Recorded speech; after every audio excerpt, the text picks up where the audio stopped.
If you see a gun hanging on the wall in Act 1, that very same gun must go off to some sort of grand consequence in Act 3. Now, of course, we're not actually talking about guns, though we could be. Today we are talking about Chekhov's gun, one of the simplest yet most powerful literary tools or frameworks that we can think about as we're composing stories, whether it be plays, films, or even short stories and novels. My name is Nicholas Gorcel, and today we are going to be continuing our Improving Our Writing series by taking a deep dive on Chekhov's gun, one of the most misunderstood yet crucial to understand concepts in modern writing. Now, while Chekhov is one of the most popular and most famous Russian writers, which really is a statement in itself, considering that the Russian canon could be the global canon, right? Russia has one of the deepest and richest literary traditions in all of humanity, and that's really not an understatement. When you could make a real argument, I wouldn't, but you could make a real argument that Dostoevsky is not a top 3, maybe even top 5 writer in that country. If you're able to construct these types of arguments, then you have just a incredible depth of greatness to pull from, right? When you're thinking about Nabokov getting overlooked and these types of just behemoth figures of literature, it's truly astounding. And Chekhov's place in this canon, in this great tradition, is fully deserved. And some people may think of him as a playwright, others may think of him as a short story writer, but what is truly remarkable about him is his ideas, his theories on writing really gets into the essence of what it means to write, the essence of what it means to be creative, to express yourself through the written word, right? You can take these ideas, Chekhov's gun or whatever, you can put it into your short stories, you can put it into your novels, you can put it into your films. Honestly, you could probably even find a way to put it into your poetry or even something like that, where we don't think about the writing process in the same way that we do in the more narrative-based content. One of the hallmarks of Chekhov's writing is the idea of cutting the unnecessary, of stripping the needless fluff. And in this way, I think that this idea situates really nicely with Hemingway's iceberg theory. But it's very different, right? The idea of Chekhov's gun really is thinking about every detail having a explicit utility. That utility doesn't have to necessarily mean a climactic utility or necessarily even a plot utility. But if you're going to have a gun, the gun needs to reveal something about someone or the plot or something, right? Maybe the gun reveals something deep about the character who owns it. Maybe the gun reveals something about the character's reaction to it, right? That's okay, right? You don't need the gun to be this crazy thing, right? Every detail doesn't have to tie together in a beautiful bow to create your climax. No, not at all. That would actually make your writing, almost paint by numbers formulaic. What he's saying is that we need to have intention with what we write. We need to have purpose. When we put the pen to the paper or when we put our fingers to the keyboard, we need to think about what we're doing. The words that we use matter, and they matter deeply, right? Now we need to be conscious of that. And so when we're throwing a gun on the wall or somebody is dressing in an absurd way, or I don't know, maybe somebody is speaking with an unusual accent or cadence, all of these things are fine, and they can add a great deal of color. They can add a great deal of interest and depth and texture to our stories, but they have to have a purpose. That is the key, right? They have to have a purpose. This idea can better be described as narrative economy, right? Everything needs to have a purpose. No fat, no filler. Strip your narrative down to its bare bones, and then add your details with deliberation, with consideration for what they're doing. Everything needs to be cerebral, right? We're not just throwing paint at the wall and seeing if it looks nice. No, we're sitting there, we're looking at the wall, and we're thinking, okay, this would look good here, this would look good here, these things connect up here, right? We're being thoughtful, and it's through this thoughtfulness that we are able to arrive at many of the same conclusions of the iceberg theory. And these things are very similar. It really is just two different perspectives, two different lenses of approaching the same problem, of solving for the same issue. And now I want to talk about two quick examples of this to I think help you better understand how we can actually apply this to our writing. The first one is in Breaking Bad. I believe it's the first episode of season 4, where we see the box cutter very early on in the episode. I think it's like in the first 5 or 6 minutes. And we see this box cutter, and It's fairly insignificant. We see it's there, and we make note of it, but we think, okay, whatever. It's just a little decoration that the set designer did, whatever.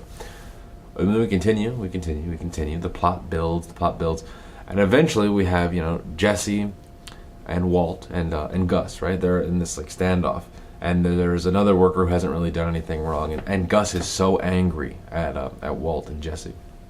He's so angry, but he can't do anything to them because he needs them. He knows if he kills Jesse, even if he doesn't kill Walt, he kills Heisenberg, right? He won't be able to get what he wants out of Walt, out of Heisenberg, if Jesse dies. So he can't kill him, and he can't kill Walt because Walt is the brains of the operation, right? Like, Jesse is not going to be able to cook. And so he realizes in his mind, and Gus is a smart guy, and he realizes that he can't kill either of these two people. So he takes out his frustration on the guy behind him. He shows to the room at large that he is a maniac. He is willing to kill. He's willing to go to that level, right? He's not just this smooth-talking intellectual businessman. No, he's a psychopath, and he's willing to kill. Now, how does he kill him? How does he kill the person? I'm not going to put a clip of it because it's one of the most gruesome deaths, and I think that's just fairly unnecessary for the channel and what we talk about here. But I would encourage you to look it up. And I'm assuming if you're following along with Chekhov's gun and the ideas that we're talking about, right? If the gun is shown, the gun must go off. If the box cutter is shown, the box cutter must be used to horrifically murder somebody, right? That plot synergy, we could call it, that narrative economy, right? A small detail coming back later to becoming a major detail, continuing the plot, advancing the plot, deepening it, making the world feel real, making the world feel lived in. All of that comes together to make the story so much stronger than if Gus just pulls a mystery gun out and shoots the guy, right? I mean, these are the things that we need to think about. These are the things that separate amateurs and professionals, and why Breaking Bad hits so hard, and a lot of the other shows on Netflix, they even when they explode, they're real bright like a firework, and then it's over, right? Nobody cares anymore. Another example, and this is a more minute example, is in The Great Gatsby, when we see all of the medals for Gatsby, right?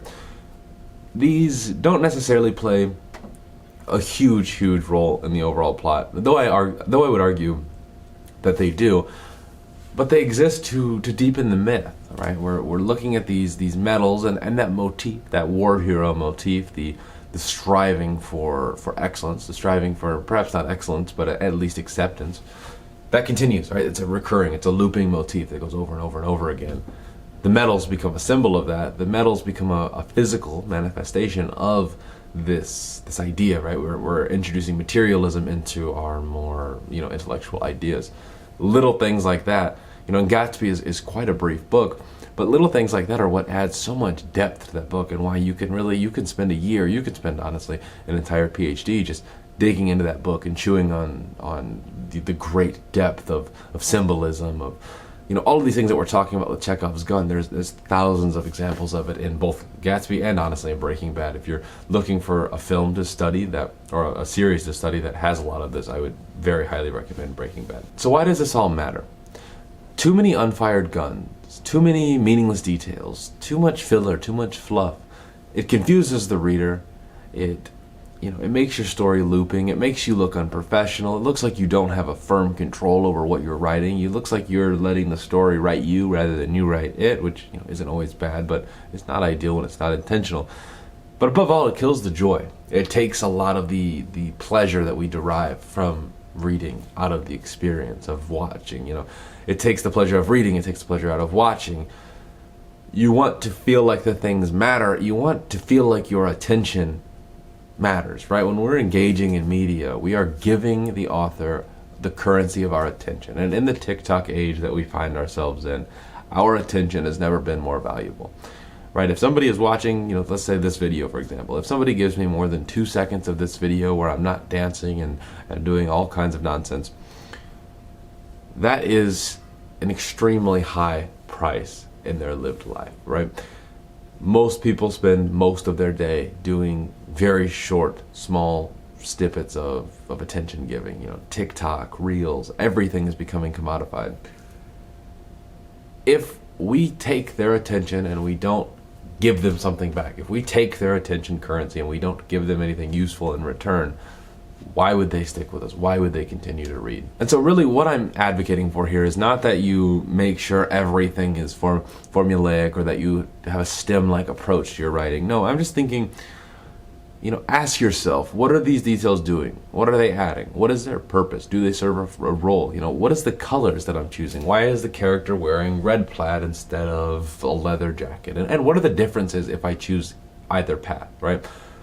What choices are we making, one, and what are the implications of those choices? And are those implications, one, what we want them to be, but more importantly, are the implications of those choices in service to the story that we're trying to tell? Ask yourself those questions as you write. Think about them critically as you're going through the outlining, the drafting, and the revision process, and I think that you'll be surprised, or maybe not, to see how much stronger your writing is and to see how much readers are resonating with it in ways that maybe they weren't before. In conclusion, Chekhov's gun isn't about predictability. It's about promise and payoff. It's the fulfillment of the invisible contract between author and reader. And if you take anything from this video, I hope it's that. My name is Nicholas Corcel. If you enjoyed this video, don't forget to like, comment, and subscribe. And I will see you shortly in the next one.